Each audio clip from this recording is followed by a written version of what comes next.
The year is 1512 after the Pale. Mankind is fractured, confined to isolas where the Pale hasn't yet reached. Only fragments of the old world survive. But there are those for whom the Pale is not the end of the world. They are the line that holds the world together. They are the forewarning of the Pale.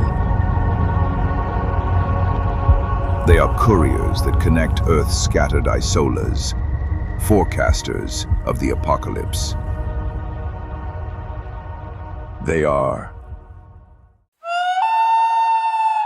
Pale Riders.